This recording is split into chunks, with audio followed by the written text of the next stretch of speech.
doctor Calviño, ¿cómo está, Gustavo? ¿Cómo estás, Gustavo? ¿Cómo te va, José? Qué alegría verte, che. Igualmente. Y quiero darle la bienvenida a todos los miembros de la Academia Mexicana de Derecho. Decirles que hoy iniciamos, ya 1 de mayo a las 19 horas, iniciamos el Congreso Internacional de Derecho Procesal y Derecho Procesal Constitucional, y que pues tenemos simple y sencillamente uno de los grandes procesalistas del continente, independientemente de que es un amigo entrañable, Gustavo Calviño, de Argentina, que tuvimos el gusto de conocerlos ya muchos años. ¿Dónde fue, Gustavo? ¿En Piura? ¿En Perú? En Perú, allá por el 2007. En Cajamarca, por ahí. Cajamarca. Y nos ha tocado estar juntos disertando en varios congresos internacionales. Gustavo, muchísimas gracias por aceptar la invitación para hacer esta conferencia, digamos, dirigida en un marco muy importante que es el aniversario de la Academia Mexicana de Derecho, que tengo el gusto de presidir, pero que está integrada por un sinnúmero de profesionales del derecho con experticia en diversas áreas, hombres muy cultos, muy trabajadores, que han hecho posible muchas cosas, entre ellas hoy este Congreso Internacional. Muchas gracias, Gustavo. Muchísimas gracias, José Jesús Naveja Macías. Realmente es un honor para mí estar en este grupo de conferencistas que darán comienzo a esta actividad académica tan importante. Realmente es una distinción inmerecida que me has hecho, y calculo que es más que nada por la amistad de tantos años que nos une. Gracias, Gustavo. Y por ahí tenemos pendiente en imprenta un libro maravilloso que me hiciste el favor de que prologue, que esperemos que si no es a final de este año, a principios del que sigue, el sistema procesal de la democracia, y que bueno, ya lo presentaremos en Argentina y lo presentaremos pronto en México, primero Dios, el año que entra, Gustavo. Gracias por esa deferencia, amigo. Bueno, Gustavo Calviño tiene un currículum muy vasto. Vamos a resumirlo. Primero, el tema es los desafíos probatorios en la oralidad civil. Gustavo es doctor en Derecho por la Universidad Nacional de Rosario. Es director del Departamento de Derecho Procesal Civil de la Universidad Austral de Buenos Aires, Argentina. Profesor adjunto regular de la Facultad de Derecho de Buenos Aires. Es profesor de la Maestría de Derecho Procesal de la Universidad Nacional de Rosario, en la Argentina, y miembro del Instituto Panamericano de Derecho Procesal, que ha sido presidente precisamente también del capítulo argentino. Gustavo, pues vamos a entrar de lleno al tema. ¿Qué desafíos plantea en América Latina, en Latinoamérica, en la actualidad, el proceso civil, Gustavo? Bien, a ver, hoy en día podríamos decir que el proceso civil y el derecho procesal civil en Latinoamérica están, digamos, en sombras o hasta en crisis, ¿no? De hecho, en lo que respecta al proceso civil, la respuesta que está dando hoy mayoritariamente en Latinoamérica la justicia no satisface a la sociedad. Y esto quizá viene de la mano con otro problema que también apuntaba, ¿no? Cierta crisis que hay también en el derecho procesal civil.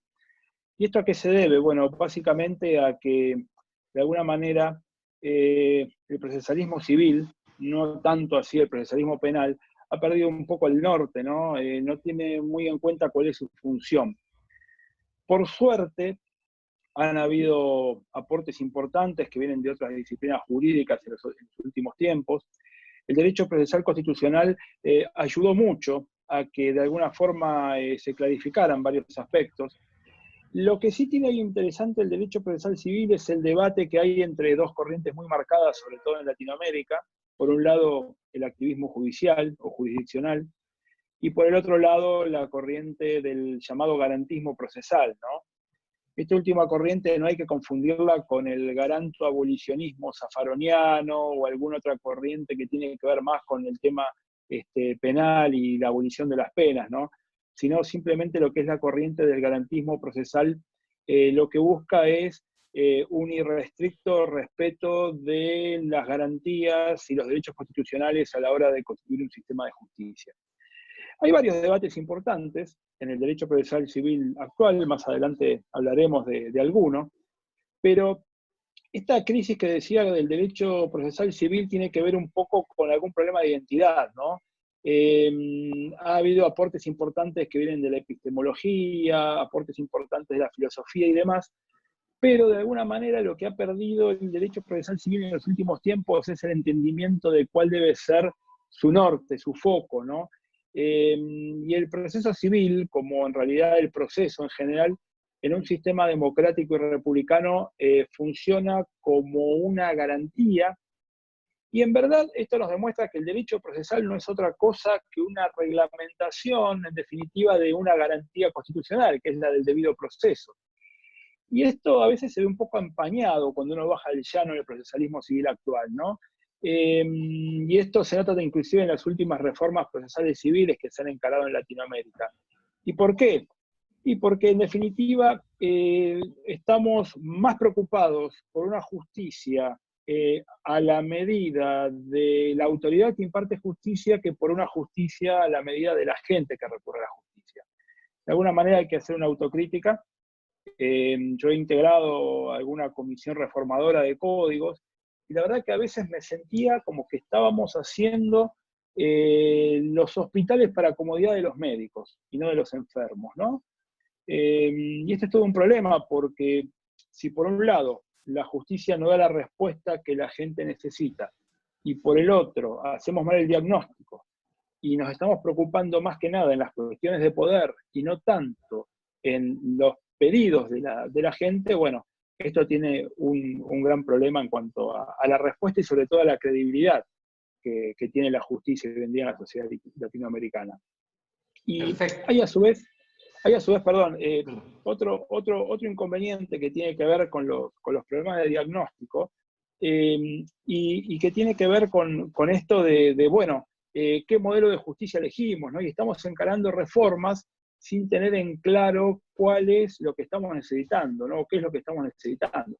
Entonces, bueno, hoy en día, y ya para responder tu pregunta, José, yo creo que los desafíos que plantea hoy el proceso civil en Latinoamérica es, primero, hacer un diagnóstico importante, y segundo, encarar reformas que construyan una justicia a partir de la persona que recurre a la justicia, ¿no? Y en eso estamos realmente fallando y estamos cerrándole en eso, ¿no? Y esto se pone de manifiesto cuando uno compara las reformas procesales civiles frente a las reformas procesales penales, ¿no? Mientras las reformas procesales penales van hacia el proceso acusatorio, adversarial, las reformas procesales civiles latinoamericanas van en sentido contrario, ¿no? Y eso no es un mensaje claro para la gente. No es un mensaje claro y a su vez esto lleva a que también estamos mezclando las cosas, porque estamos en una época donde todo es igual, todos los reclamos son lo mismo y no estamos diferenciando los reclamos donde hay comprometido un interés público, un orden público, un interés social, de los reclamos donde solamente hay en juego derechos privados, ¿no?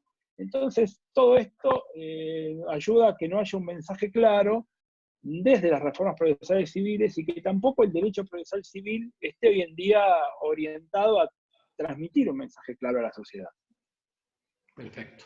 Las últimas reformas procesales civiles tienden a incorporar la oralidad, Gustavo. Aquí te quiero hacer dos preguntas que sea parte de esta conferencia. ¿Qué podemos esperar de este cambio? ¿Cómo deben de prepararse los operadores? Yo agregaría una más. ¿Tú consideras que esa oralidad es parte indispensable del sistema procesal de la democracia? Vamos a ver publicidad al libro, Gustavo. No, bien. No, bueno, pues en realidad yo hace tiempo que me vengo preocupando mucho por cómo alinear los sistemas de justicia con los mandatos constitucionales y democráticos y republicanos, ¿no? Porque en Latinoamérica tenemos toda una tradición que viene ya desde los tiempos de la colonia, ¿no? De seguir modelos de corte inquisitivo muy autoritarios, ¿no? Y lo más triste que yo noto en muchos operadores latinoamericanos es que todavía seguimos siendo autoritarios, ¿no? Hay mucho autoritarismo todavía en Latinoamérica. Y esto nos lleva a que, bueno, la justicia sea más una cuestión de poder, ¿no? que de derechos. Y esto tiene sus problemas.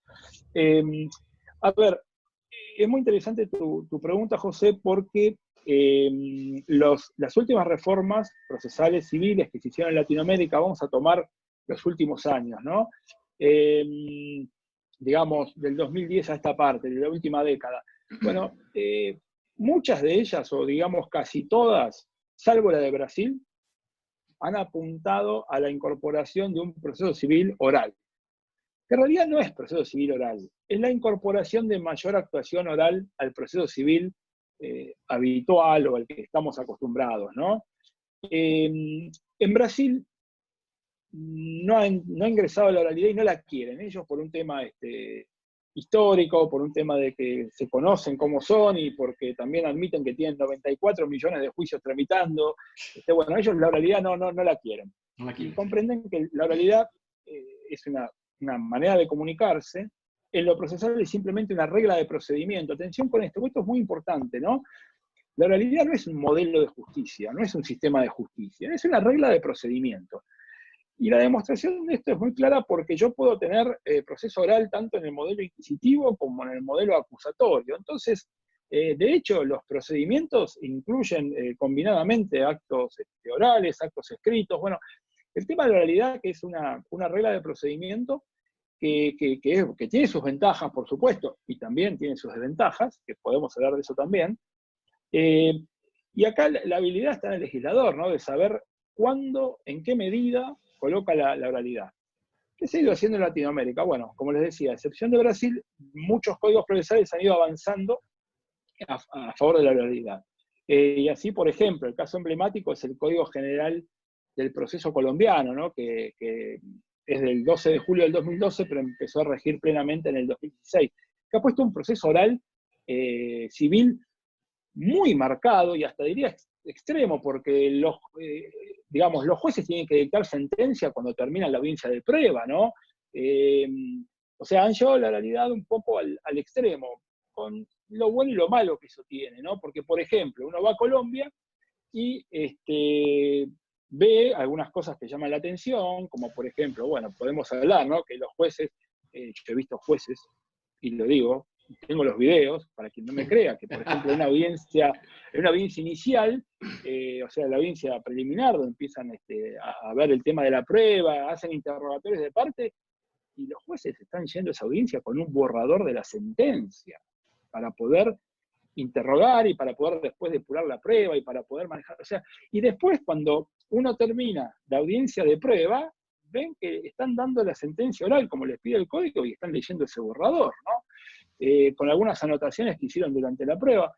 Y esto es un sistema donde evidentemente le están exigiendo a los jueces un esfuerzo sobrehumano, ¿no? Que es, ningún ser humano puede estar escuchando 6 horas de audiencias, aplicar las reglas de procedimiento, dirigir la audiencia y después dictar tras cartón una audiencia, aunque haga un cuarto intermedio. El proceso civil hay cuestiones muy complicadas, ¿no? Y eso es un poco la oralidad en el extremo que no funciona.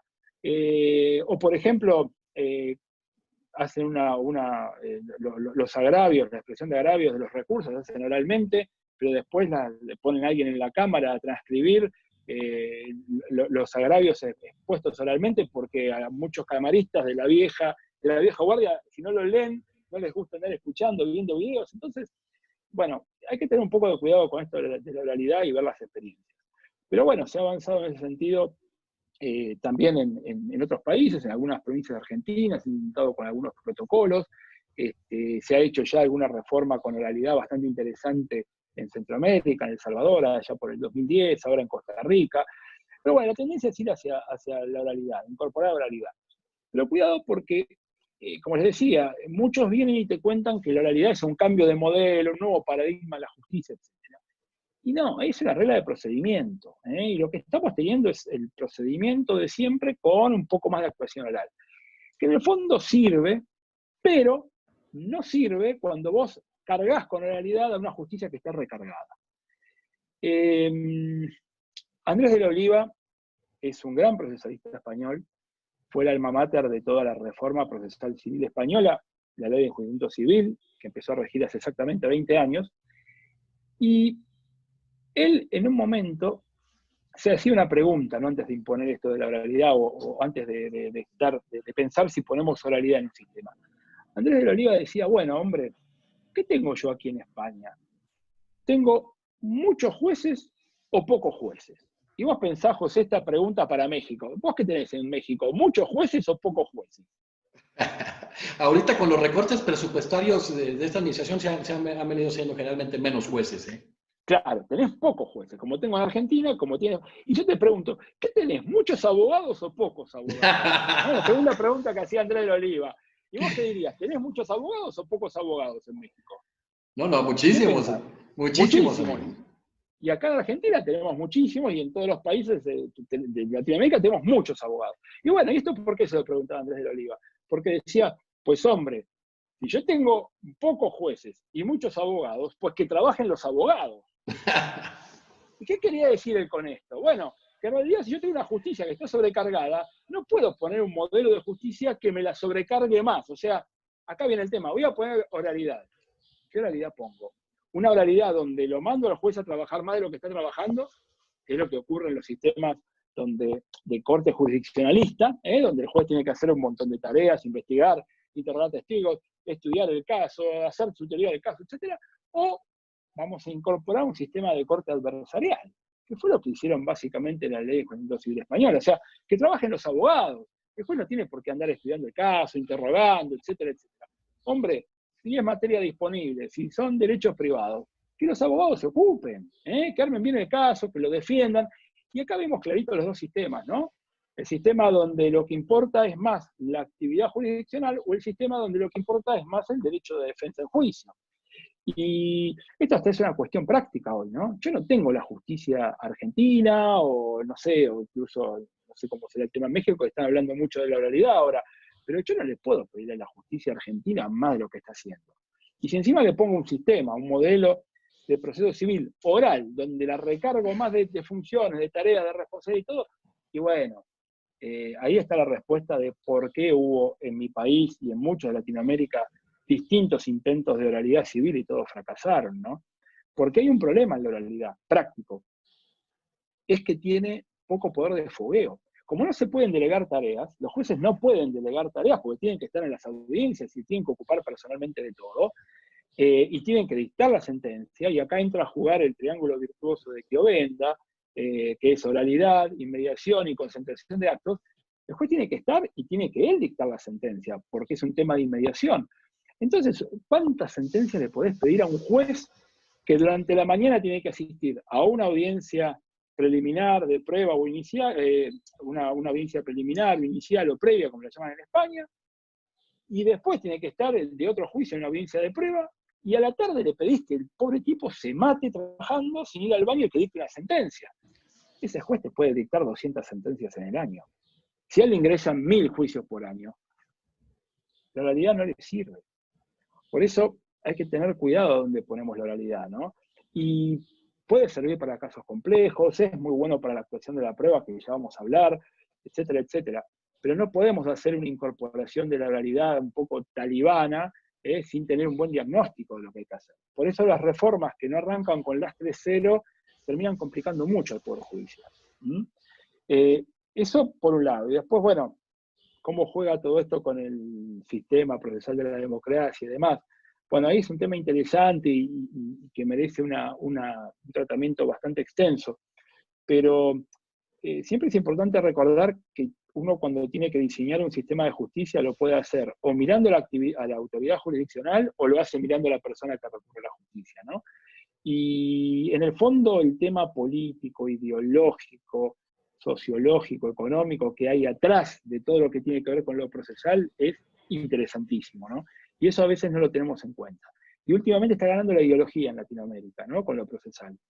Entonces, las reformas pueden parecer muy buenas, muy lindas en los libros o en los laboratorios, pero después, como decía Standard, si nunca olimos los polvos de los expedientes, vienen los problemas prácticos al poco tiempo. Y de nuevo desencanto con la gente, y de nuevo problemas en los operadores, y de nuevo otra reforma, ¿no? Entonces, es complicado. La realidad sirve, pero no es una solución mágica, y no es para todo, ¿no? Por eso es una cosa más que se suma a poder trabajar en la digitalización, en el expediente en línea, en la capacitación de los operadores, etc. Pero no es la solución única y mágica. Perfecto. Bueno, pues de esto que has venido realizando en tu exposición, Gustavo, sería muy interesante establecer, pues, cuál es el modelo de justicia que haría rendir los mayores y mejores frutos a esta oralidad que hoy estamos señalando y que en varios de nuestros países nos lo ofrecen como la panacea y la solución a todas estas dilaciones que se dan en el procedimiento? Bueno, a ver, yo voy a hablar con toda sinceridad, ¿no?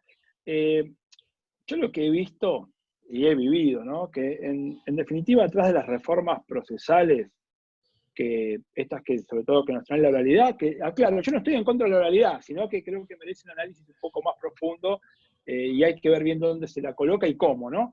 Pero yo lo que veo que hay cuestiones de poder muy atrás de todas estas reformas que creo que son las que terminan imponiendo hasta cierto modelo. A ver, ¿dónde se puede ver o cómo podemos apreciar cuál es el mejor modelo de justicia para que la oralidad rinda los mejores frutos? Bueno, la primera pauta lo tenemos con lo que decía Andrés de la Oliva, ¿no? Tengo pocos jueces, muchos abogados que trabajan los abogados. Pero ahora, ¿dónde la oralidad rinde los mejores frutos? Y bueno, yo aquí siempre me gusta citar a alguien que no es del derecho procesal, que no es jurista, sino que alguien que es muy reconocida en la epistemología. Y voy a citar acá palabras de Susan Hack, una magnífica epistemóloga británica de Oxford, que está actualmente en Miami, y ella, analizando un poco todo el tema de lo que es cómo se alcanza de mejor manera la verdad, etcétera, etcétera, desde el punto de vista epistemológico, reitero, ella compara los modelos, un modelo de corte inquisitivo, donde es el juez que sale a buscar la información, y un modelo adversarial, donde lo que importa es el debate, ¿no? Y ella dice muy claramente que no tiene dudas de que en el modelo adversarial estamos mucho más cerca de la verdad, o mucho más cerca de poder alcanzar la verdad que en un modelo inquisitivo. ¿Y esto por qué? Y bueno, porque del debate surge una información de mayor calidad que la información que puede surgir de un sistema o de un modelo inquisitivo. Y vamos a explicar un poco por qué, porque esto es algo que no se dice mucho en el proceso civil en Latinoamérica. Es algo que tienen muy claro los procesalistas penales, pero en el proceso civil no se dice. ¿Por qué un debate procesal o un proceso como método de debate desde el punto de vista epistemológico me asegura información de mejor calidad? Esto tiene que ver con los controles. A ver, vamos a un ejemplo claro. Yo tengo un proceso adversarial, civil, penal, no importa, donde están interrogando a un testigo y el abogado que está interrogando a ese testigo, a su testigo, hace una pregunta capciosa, que sugiere la respuesta, etcétera, ¿no? O hace una pregunta de algo ya contestado o algo que no tiene que ver con el objeto del proceso. ¿Qué hace el abogado de la otra parte? Automáticamente se pone de pie, levanta la mano y dice, objeción, ¿no?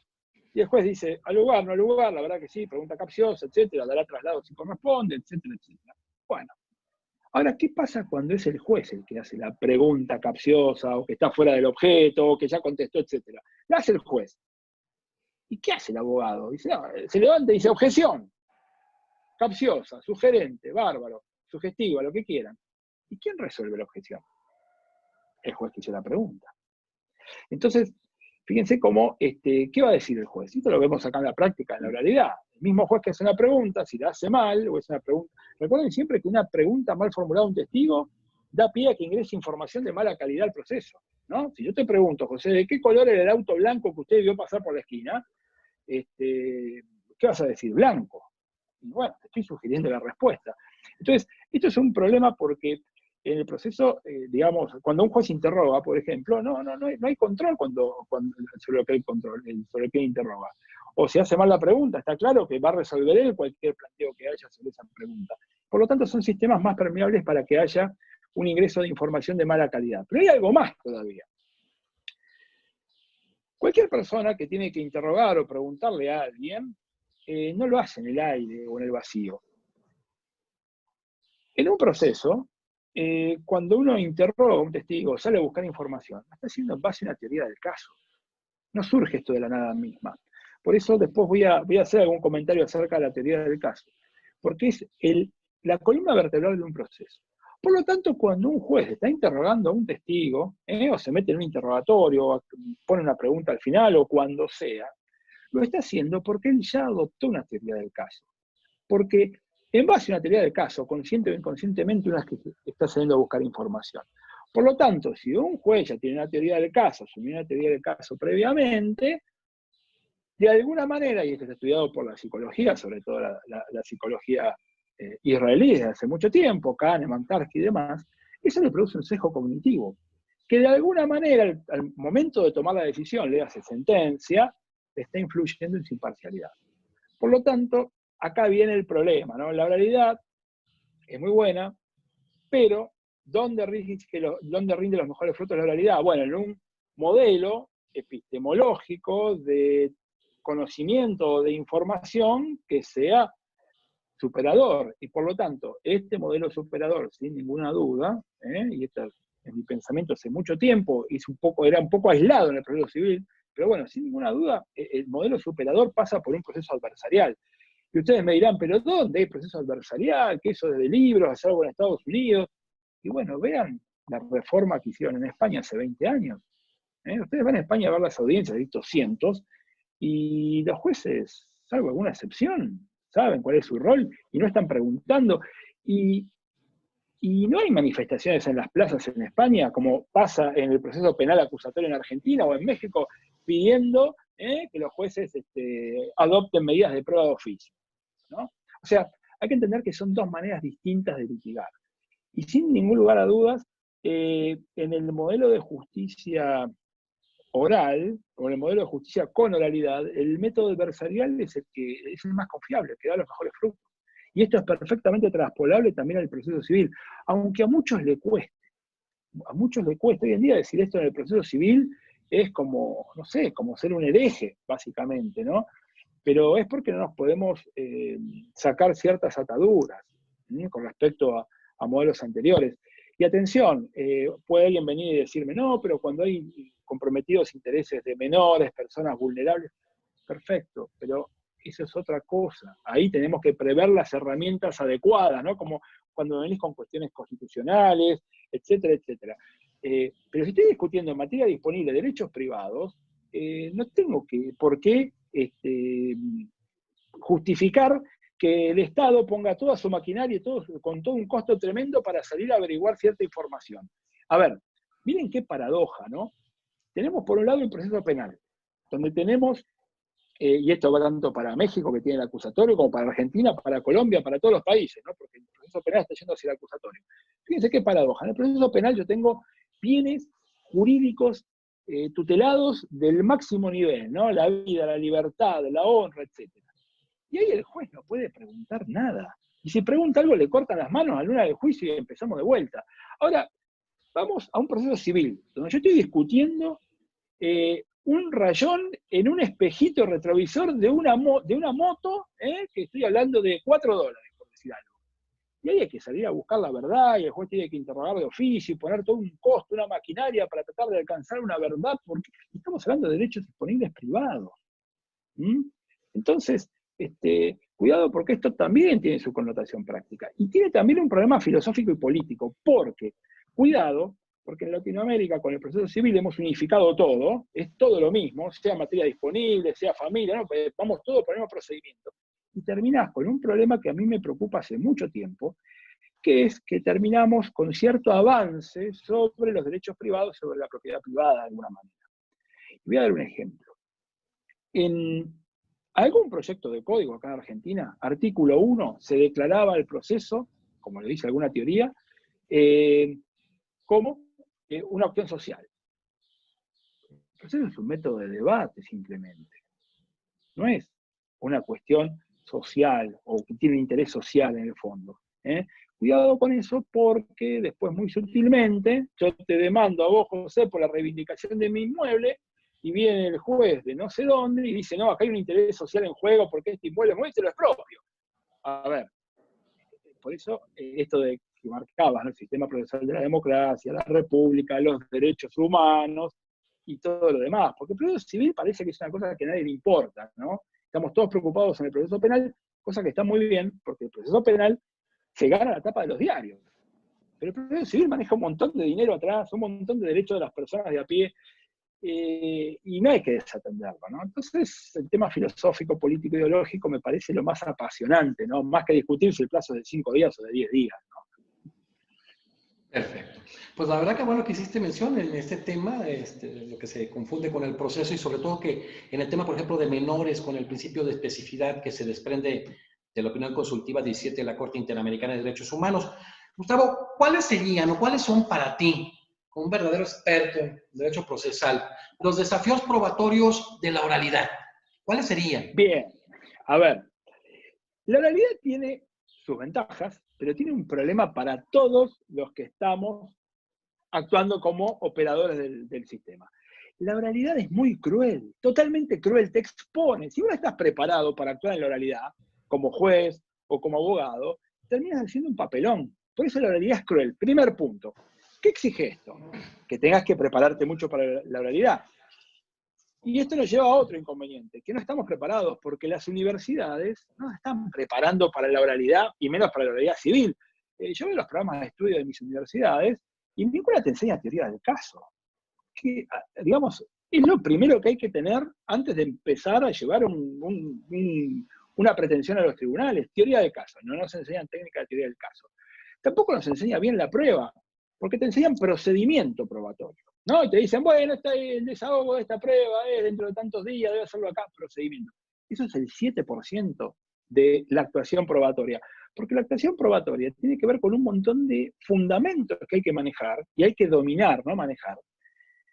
¿Por qué? Porque en la oralidad vos tenés que tomar, tanto como juez como abogado, decisiones instantáneas, José. Ahí en el momento tengo que plantear la objeción, ahí en el momento tengo que tomar una decisión táctica, etcétera, etcétera. Ahí tengo que resolver si la prueba es admisible o no. O sea, es otra manera de trabajar. Con el proceso escrito, bueno, voy a mi despacho, busco los libros, busco jurisprudencia, le llamo a un abogado que sepa, le pregunto y ahora con escrito y lo presento. Ahí no, ahí es todo en el instante. Y no estamos bien preparados para la oralidad, ¿no? Por lo tanto, fíjense que la oralidad, ¿qué incluye? Primero, manejar teoría del caso, que no estamos preparados para eso, no nos han dado la metodología de la teoría del caso. Hacemos teoría del caso, pero un poco porque nos sale naturalmente. Esto los penalistas lo tienen muy claro. Segundo aspecto, no nos hemos entrenado en las destrezas para la litigación oral. Hacer un buen interrogatorio, un buen contrainterrogatorio, un alegato de apertura, un alegato de cierre, eso no lo tenemos bien adiestrado.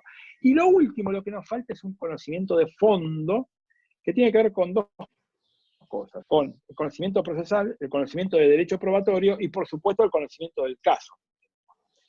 Por lo tanto, lo que yo vengo haciendo hincapié hace mucho tiempo, y esto más que nada tratando de formar jueces y abogados en mi país y en otros países de Latinoamérica, es bueno tratar de bajar a tierra todo ese problema que trae lo probatorio y que se demuestra con toda crueldad, que demuestra con toda crueldad el desconocimiento del operador. Y por lo tanto,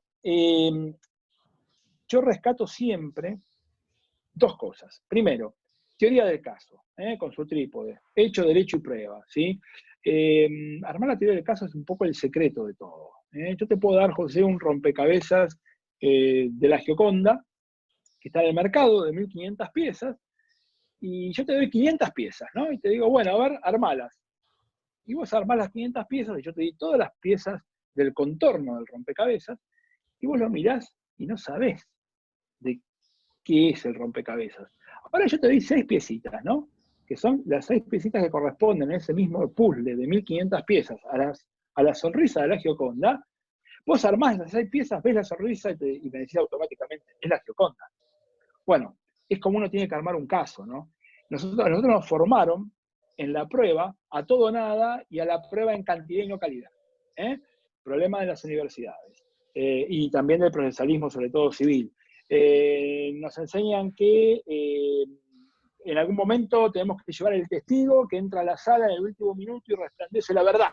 Y todos estamos jugándonos a la prueba. No, son muchas pequeñas pruebas.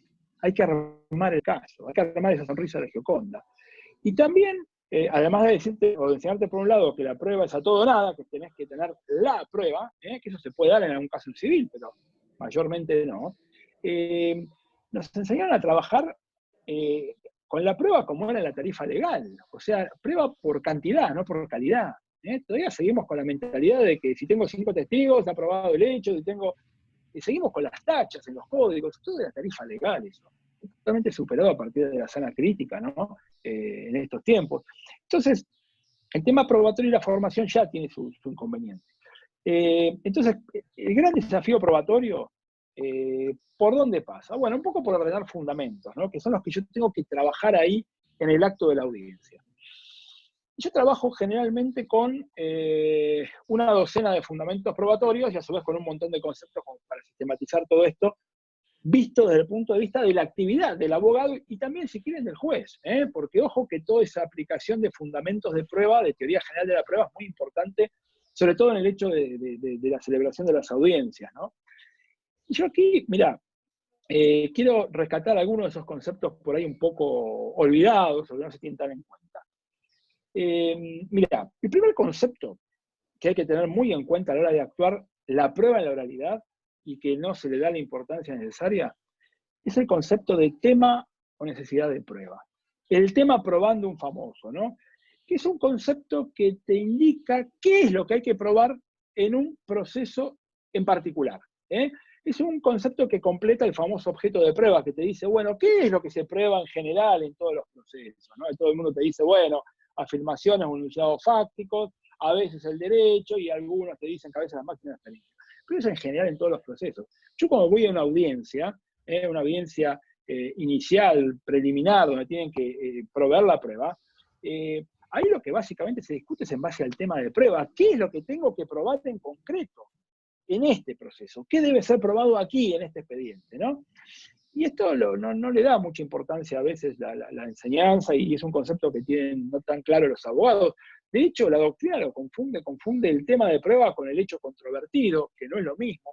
Entonces yo me quiero tomar acá un pequeñísimo, te pido permiso para dedicarme simplemente un minutito al tema de prueba. No tienes tiempo. Es una Valencia, gracias.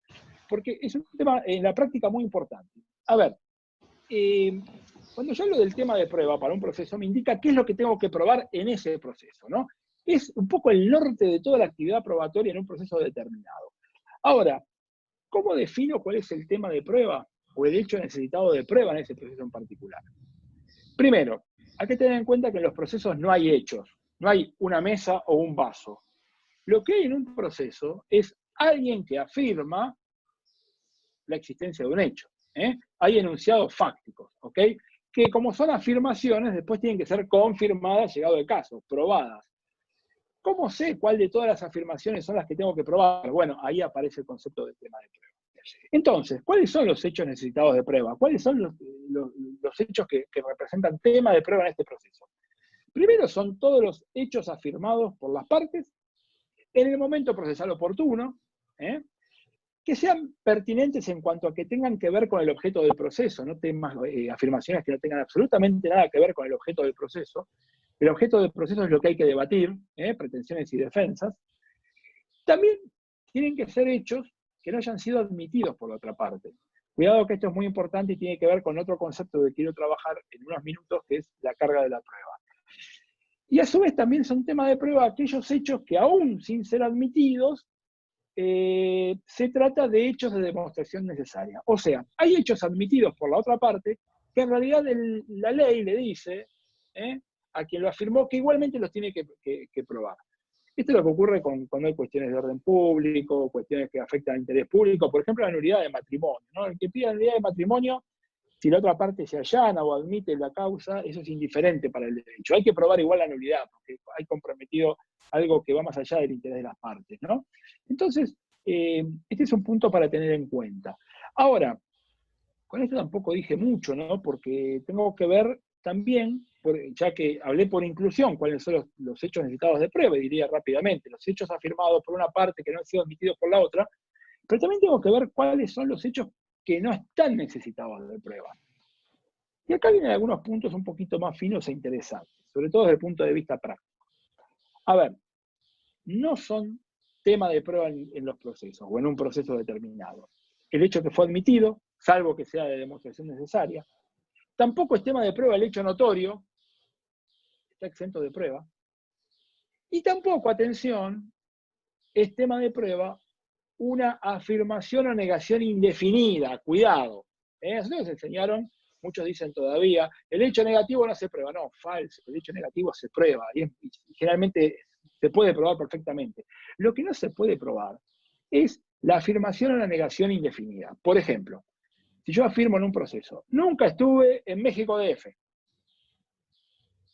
es imposible que yo demuestre cada segundo de mi vida dónde estuve para llegar a la conclusión de que nunca estuve en México DF. Ahora, el derecho no te pide que pruebes eso que es indefinido. Ahora, esta afirmación o esta negación indefinida se derriba fácilmente con la prueba contraria. Vos aparecés, José, en el expediente con la prueba del día que estuvimos, con la foto en México DF y los dos testigos, y se acabó, cayó mi afirmación indefinida. Entonces la afirmación o la negación indefinida no es tema de prueba nunca. Y esto es por un tema práctico, porque es básicamente imposible, casi imposible demostrar lo indefinido. Siempre estuve allí, nunca estuve allí, etc. Esto viene desde antiguo. Y por último, tampoco es tema de prueba el hecho que es favorecido por una presunción legal. Si tenemos tiempo, hablaremos un poquito de las presunciones que tienen algún punto interesante. Entonces, cuidado que esto, el tema de prueba, determinar qué es lo que hay que probar en un proceso en concreto, es fundamental, ¿no?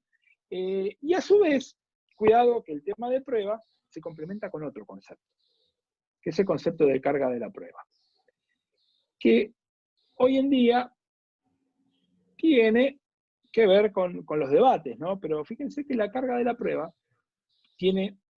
es una regla, una instrucción que el derecho, por un lado, le da a las personas, a todas las personas, de qué es o quién es el que tiene que probar, a quién le incumbe la prueba, y por el otro lado, si algún proceso llega a sentencia y hay un hecho afirmado necesitado de prueba que no fue probado, bueno, la regla de carga de la prueba le dice al juez cómo tiene que resolver en ese caso concreto.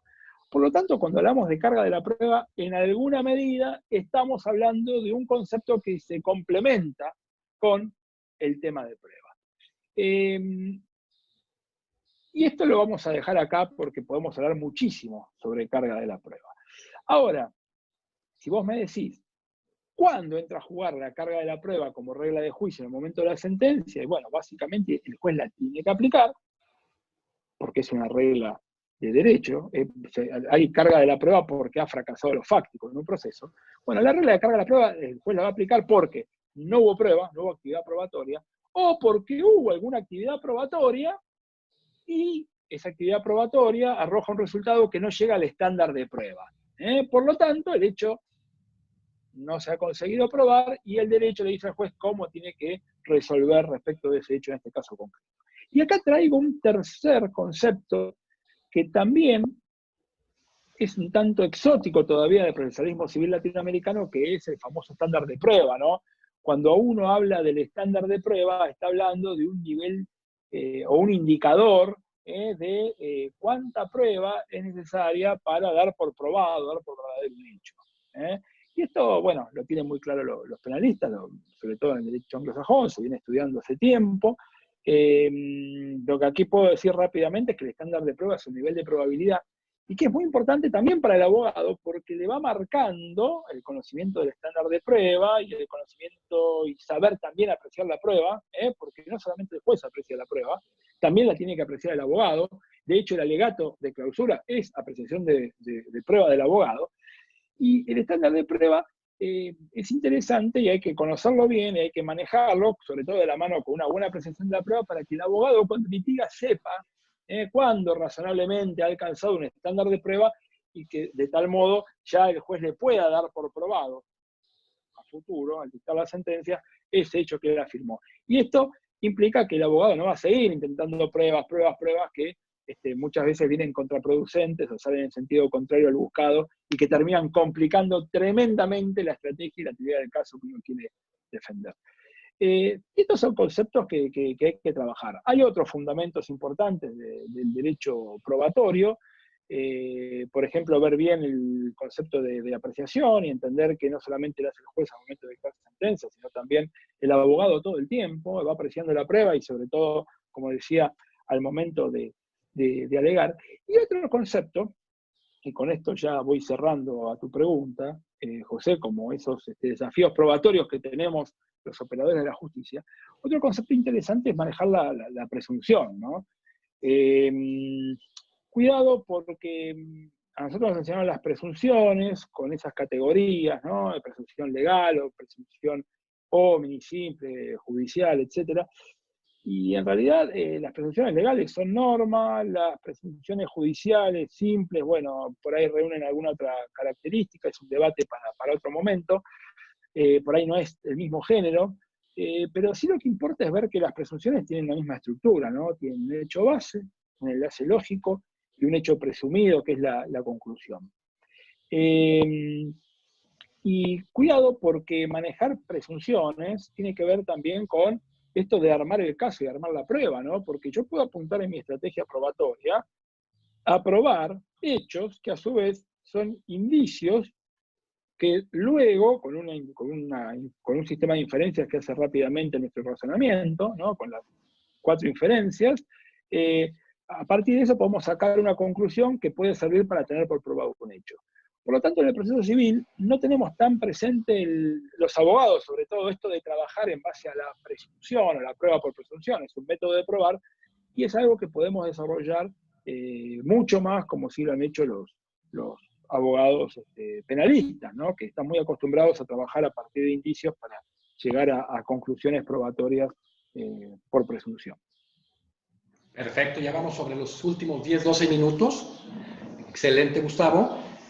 Bueno, ya todo esto que has venido desarrollando en tu conferencia, en tu plática, Gustavo, uno de los debates más interesantes en el procesalismo civil es el de la carga de la prueba. Ya abordaste algunas cuestiones. En específico, Gustavo, ¿cuál sería tu visión, la visión de Gustavo Calviño en relación a este tema?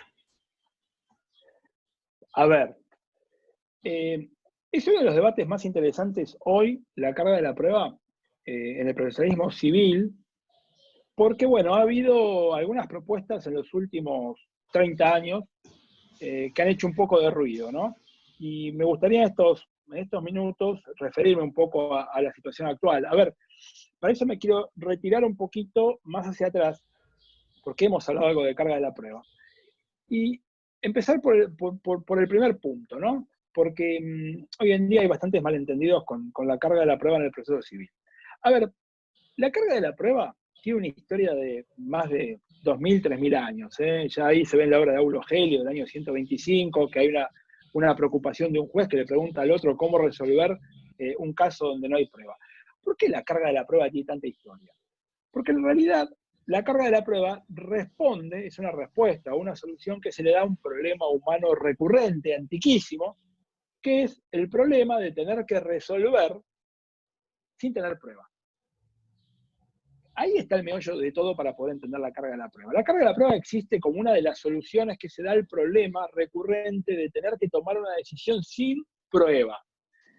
Pero esta no es la única solución o la única alternativa. Hay otra que se ha esgrimido también en algunos momentos en la historia jurídica y que algunos han reflotado últimamente, que es, bueno, a ver, cuando no hay prueba y tengo que tomar una decisión, en lugar de poner un sistema de reglas que le digan al juez cómo resolver, lo que hago es directamente darle un poder o facultad al juez para que él, atención, no distribuya la carga de la prueba, sino que para que el juez imponga las consecuencias de la falta de prueba, porque no es lo mismo, porque en el segundo caso, si yo le doy un poder o facultad al juez como respuesta al problema de falta de prueba, para que él diga quién gana y quién pierde el juicio, acá ahí no hubo ninguna carga de la prueba, ¿ok? Entonces fíjense cómo son históricamente, los dos grandes sistemas donde lo que se busca es dar respuesta a este problema de la falta de prueba. El mundo civilizado ha ido desarrollando con el tiempo una serie de reglas, un sistema de reglas de carga de la prueba para poder dar solución a este problema. Y fíjense que la carga de la prueba, o el sistema de reglas de carga de la prueba, tiene 2 funciones importantísimas que no podemos negar, porque en la práctica las vemos todo el tiempo, después me voy a referir a esto, porque ahora la están negando en alguna parte, que es que por un lado las reglas de carga de la prueba a todos los seres humanos, no solamente a los abogados ni a las futuras partes procesales, a todos los seres humanos les señalan quién tiene que probar en determinados casos. Por eso se dice que desde antaño se dice que son reglas de conducta para todas las personas. Cuando un señor, un chofer, con poca instrucción tiene un accidente de tráfico y colisiona con otro vehículo, lo primero que hace es bajarse del vehículo, tomar su celular, sacar una foto, pedir datos de testigos, buscar un policía, hacer la denuncia, buscar... Bueno, ¿por qué lo hace? El señor no es abogado, no tiene... Bueno, porque en realidad él de alguna manera está respetando, sabe que hay unas reglas de carga de la prueba. Si yo tengo que reclamar por este accidente, bueno, voy a tener que probar el accidente. Y por eso sale a recabar fuentes de prueba mucho antes del proceso. Por eso es indudable que también funciona como regla de conducta. Pero también, como les decía antes, las reglas de carga de la prueba, de manera subsidiaria y al final del proceso, juegan como una instrucción de derecho al juez para decirle cómo resolver cuando no hay pruebas sobre un hecho afirmado. Por lo tanto, hay una doble función. Regla de conducta, cuantitativamente la más importante. Regla de juicio, subsidiaria, solamente cuando no hay prueba al momento de resolver, dirigida al juez que le dice cómo resolver en ese caso concreto. Y en Latinoamérica, y sobre todo en Argentina, allá por 1984, apareció una teoría bastante en boga todavía, aunque está en un tremendo caso, y después voy a explicar por qué, que es la teoría de la carga dinámica de la prueba, que algunos se han deslumbrado hace mucho tiempo. Esto se publica en un artículo de 3 páginas acá en Argentina, en el año 84, del célebre profesor, a quien respeto muchísimo, Jorge Walter Peirano, de Rosario. Él publica junto a Julio Chiappini un artículo donde dice, bueno, en realidad el artículo se llamaba Alineamientos de las cargas dinámicas probatorias. Y él decía básicamente ahí que, bueno, las reglas de carga de la prueba, y se refería sobre todo a la regla residual, la regla general residual, porque en el derecho tenemos reglas especiales, muchísimas, y también siempre una regla general de cierre que se aplica cuando no hay reglas generales. Y decía, bueno, estas reglas de carga de la prueba, sobre todo generales, son muy rígidas, y por lo tanto el juez puede sentir que en algunos casos son injustas, y por lo tanto el juez se tiene que apartar de esta regla por cuestiones de justicia, y por lo tanto el juez debe imponer la carga de la prueba tiene que imponer la carga de la prueba a quien está en mejores condiciones de probar. Y por eso habla de carga dinámica de la prueba. Y a partir de ahí, con ese título, carga dinámica de la prueba, muy llamativo, empezó a expandirse la teoría. Lo ha tomado parte de la jurisprudencia, algunas legislaciones. Hoy en día lo tenemos en el Código General del Proceso Colombiano. Lo han tomado en el artículo 167, lo han tomado un poco los brasileños en el 373, algunas provincias argentinas, el Código Civil argentino, consagra un poco esta idea, ¿no? Pero fíjense que esto es el sistema, no es una regla especial de carga de la prueba, es el sistema distinto al que les dije antes de las reglas de carga de la prueba, porque le estoy dando al juez un poder para poder imponer las consecuencias de la falta de prueba en el caso concreto. Por lo tanto, es el otro modelo, no es un sistema de reglas de carga de la prueba. Pero ¿cuál es el problema que tiene esta teoría? Bueno, tiene muchos problemas, sobre todo conceptuales, ¿no? Porque si la carga de la prueba el juez se la tiene que imponer a aquel que está en mejores condiciones de probar, en realidad no está hablando de carga de la prueba, está hablando de la práctica de la prueba. Entonces acá hay una confusión tremenda, que no han podido de alguna manera poder responder, ¿no? Porque una cosa es la carga de la prueba y otra la práctica. De hecho, quien tiene la carga, muchas veces tiene que ser ayudado por la otra parte que no tiene la carga para producir la prueba o practicar la prueba. Por ejemplo, hay que hacer un peritaje en registros contables de la parte contraria. La carga de la prueba la tiene quien ofrece, quien aporta la prueba, pero la parte contraria que tiene en su poder los registros los tiene que exhibir. Por lo tanto, colabora con la práctica de la prueba.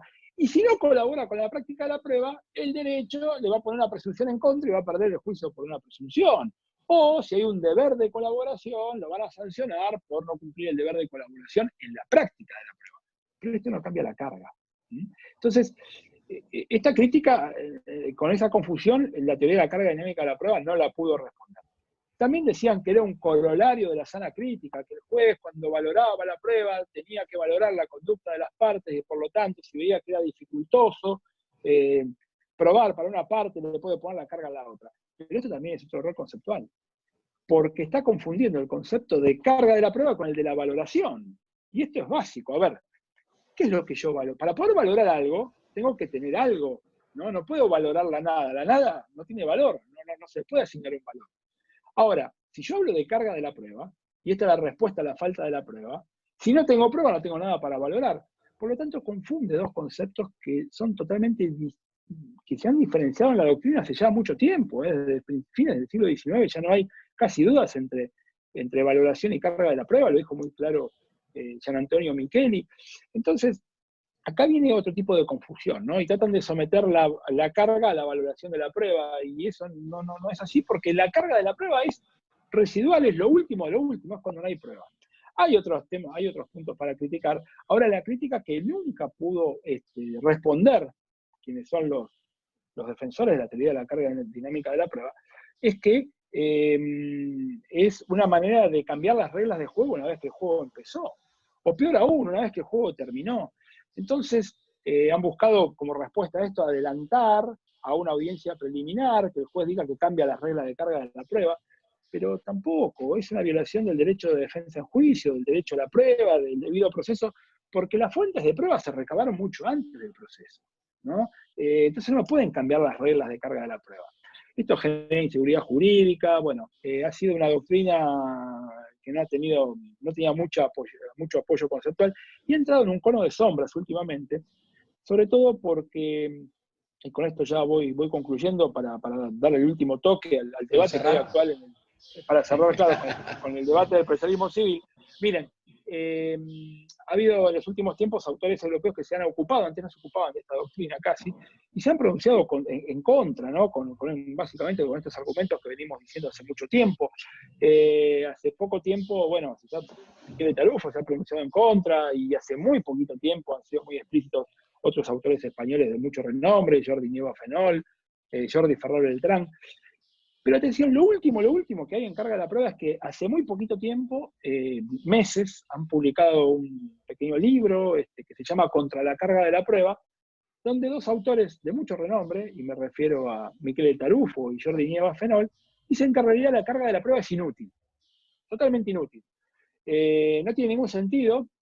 Bueno, podemos explicar mucho tiempo esto, y ahora hace muy poquito he mandado un trabajo para publicar en contra de esta idea que dice que la carga de la prueba es inútil, pero básicamente lo que no se tiene en cuenta es que la carga de la prueba es útil porque es lo que permite complementar ese concepto del tema de prueba. Estos autores, a quienes respeto muchísimo, dicen que no hace falta la carga de la prueba porque si el hecho afirmado está probado, el juez lo va a tener por probado. Y si no está probado, no. Y para eso no hace falta reglas de carga de la prueba. Pero atención que no siempre es así. Porque hay casos en el derecho donde el juez tiene que tener por probado el hecho sin estar probado.